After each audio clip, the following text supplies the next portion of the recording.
Hey everyone, J-Ro here, back with another Final Fantasy XII Ever Crisis video, and today I'm here to do a banner review for Cloud in his Final Fantasy XIII crossover weapon and outfit, the Equilibrium and Crimson Blitz, and then also Glenn, surprisingly enough, Snow's Bardiche. Alright, so before we get into it, if you could please go ahead and hit that subscribe button and click that notification bell so you can be notified when I post new videos. Alright.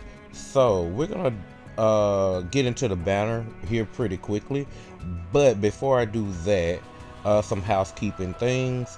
We in the Curseborn Bahamut are looking for at least 2 people that are around stage 4 level hitters. If you are interested in applying, you can hit one of my socials at the bottom, or there will be a link to the Curseborn Discord. You can go there and go to the LFG looking for guild area. Once you do the welcome area, and you get access to the Final Fantasy VII Ever Crisis community, and then you can go from there, and you can then tag either me, J-Ro SSJ2, or my other 2 guildmates who are doing the recruitment, which is Sage and G Free. Okay. Alright, so just wanted to get that out the way real quick.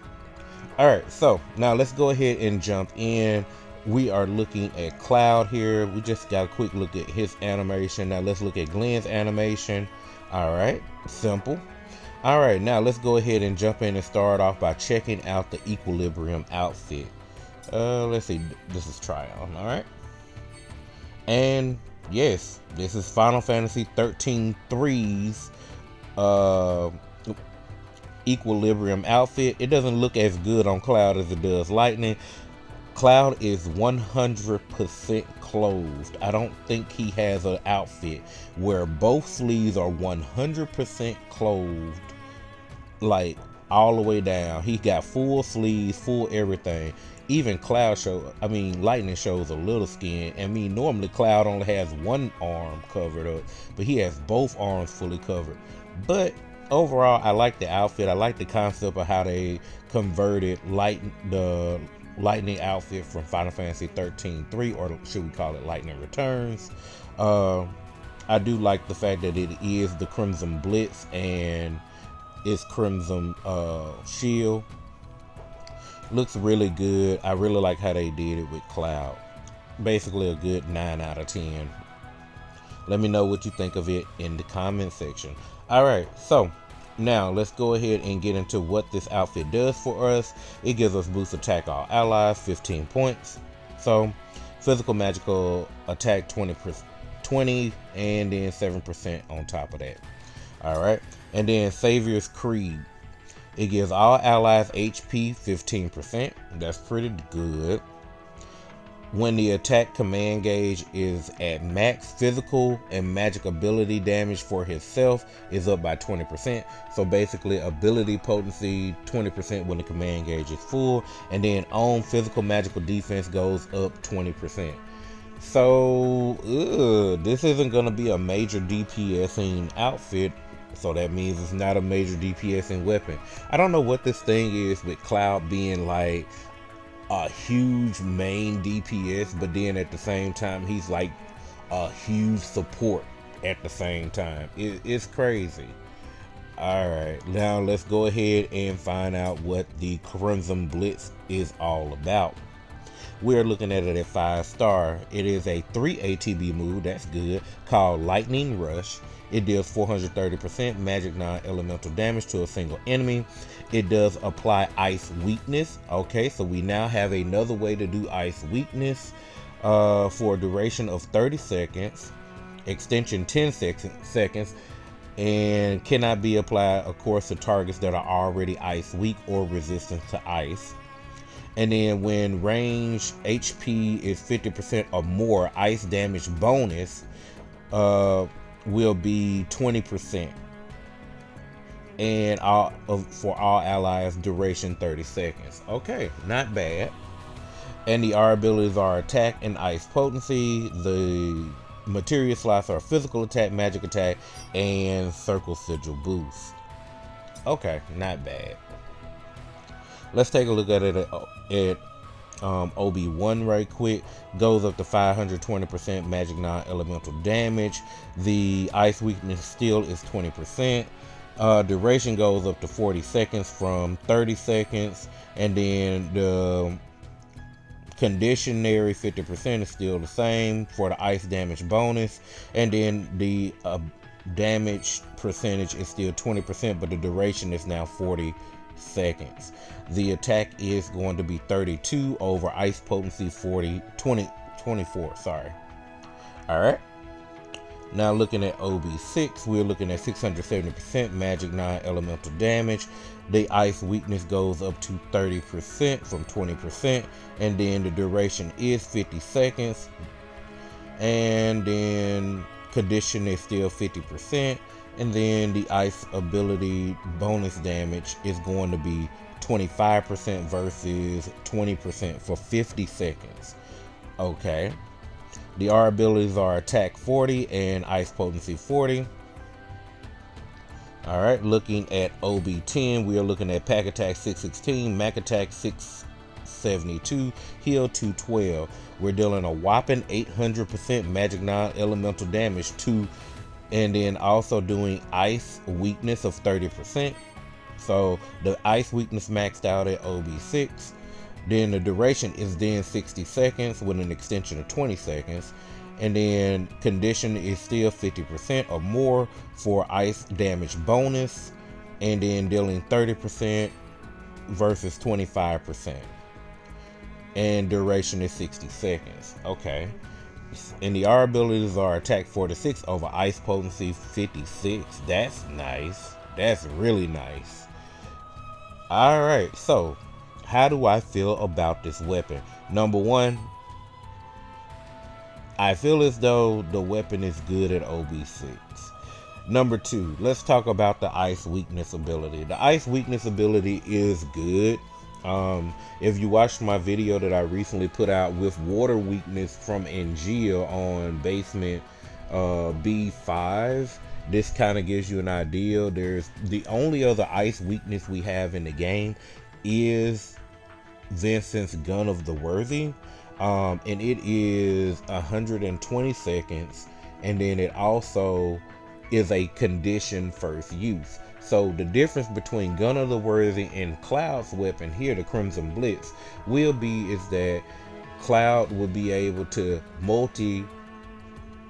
cast the ice weakness on multiple targets.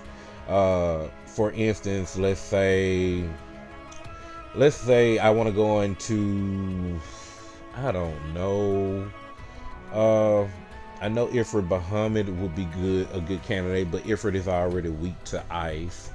But just think of you a battle that has multiple enemies, and you'll be able to actually do the ice weakness on both of them, versus as long as one of them is an ice resistant or already weak to ice.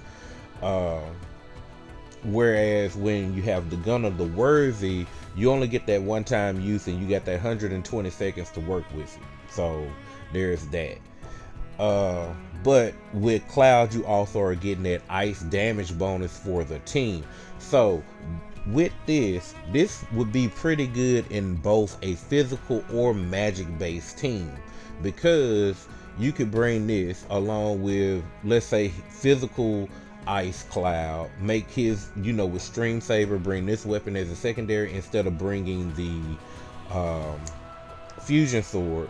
Then you'll be able to, and if you bring in, your strongest ice DPS, which would be Sephiroth, young Sephiroth with his Soba, then now you get the full kit of ice ability damage up for all team members. Then you'll get the ice damage bonus, which, if you didn't know, the ice damage bonus is similar to what Yuffie got, what Sephiroth got on Shiranui, those things. So you get that, and then on top of that, with Cloud in that case, it would be you be able to do also HP gain as well. So that's pretty good when you think about it like that. And this weapon is really good as a sub weapon because of that boost attack 46 points and then that 56 points on the ice potency. So it combined with another 42 point ice potency should net you a level 8 on your ice potency. Yeah, it's good, but unless you're really trying to max out the R abilities, OB6 is where I would aim if I was going. Well, I am going to go for this, but where I'm going to be trying to aim for will be OB6, and then maybe consider OB10 depending on what I would need it for. Because I don't see a reason to need this immediately, and because it's a non-elemental. But also, just since I'm discussing builds right quick, looking at it from the ice perspective, you could combine this with its full throttle. This would allow you to give ice damage bonus to Tifa if you pulled her last week, or to Yuffie, or to young Sephiroth, who has the oldest magic ice outfit. But then when you're doing it with him using full throttle, Cloud will be able to bring the ice damage bonus, bring his own magic attack up, but then also bring the magic defense down. And then also another way to look at it is that because this is giving ice weakness, it will always allow him to be able to proc his magic defense down from his full throttle. Because his full throttle, in order for his magic defense down to activate, the enemy has to be weak to the element that full throttle is doing the damage to. Okay, so there is that way of looking at it as well. So yeah, this weapon is really good thinking about it on paper at OB6, but definitely would need some testing to see if it's worth giving up Cloud with exploit weakness. So let me know in the comment section what you are thinking about this weapon, or if you're going to skip it entirely. Alright, so now let's go ahead and take a look at Glenn, because for everyone who finished those panel missions, Glenn's outfit came in the panel missions, which was different. They gave us his outfit for free, and then they put his weapon on a banner, which gives us magic defense all allies, which is really good, of 15 points. So that's 20% magic defense. And then Patron of Yusin, when magic attack down, is granted max potency plus 1 tier.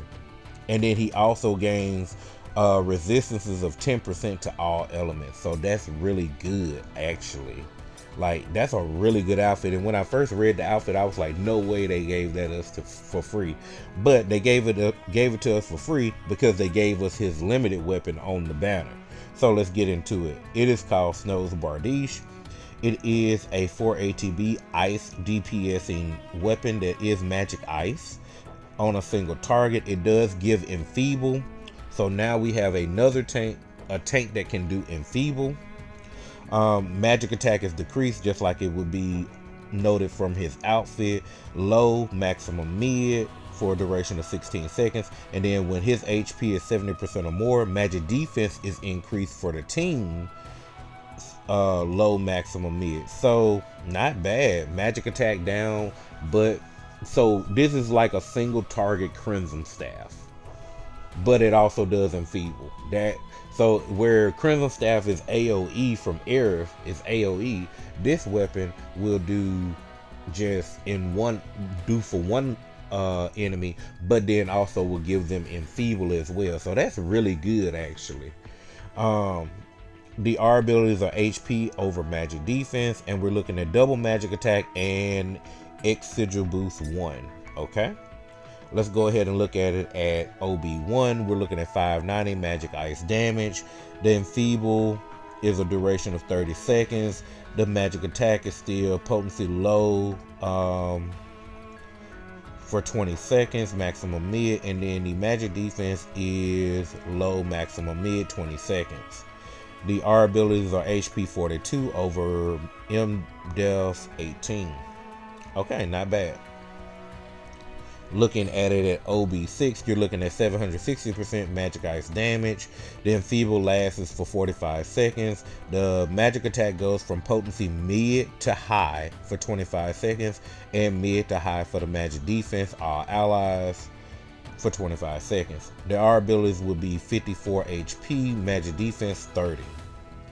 Alright, looking at OB10, we're looking at physical attack 566, magic attack 710, heal 218, dealing 920% magic ice damage, also doing the enfeeble for 60 seconds. The magic attack is then mid maximum high for 35 seconds. The magic attack down is mid maximum high, and the magic defense up is mid maximum high for 35 seconds. The R abilities are HP 62, magic defense 42. That's pretty strong. Yeah, this is just really good with his new outfit in general. So, but just like with Cloud, this weapon looks really good at OB6 to me, if you were to even pull for it. So yeah, it's just basically a good support weapon for a tank now. But that means now Glenn now has access to physical and magic attack down 4 tier with considering his outfit, because the Desperado glaive and Desperado outfit that he got from last month's events work really well here, because I'm just saying, in the case of Desperado working for the physical and this one working for the magic, so he has access to the 4 tier magic attack down, which is good, especially on a tank, because we do use that a lot. And especially now, since he now has access to magic attack down, that'll make Glenn more viable in summon battles where we need magic attack down. For instance, the first one that kind of comes to mind looking at this, even though this is an ice weapon, is Leviathan. Leviathan, you need magic attack down, which Glenn is doing here, and you need magic defense up, which Glenn is doing here. The next one would definitely be Shiva.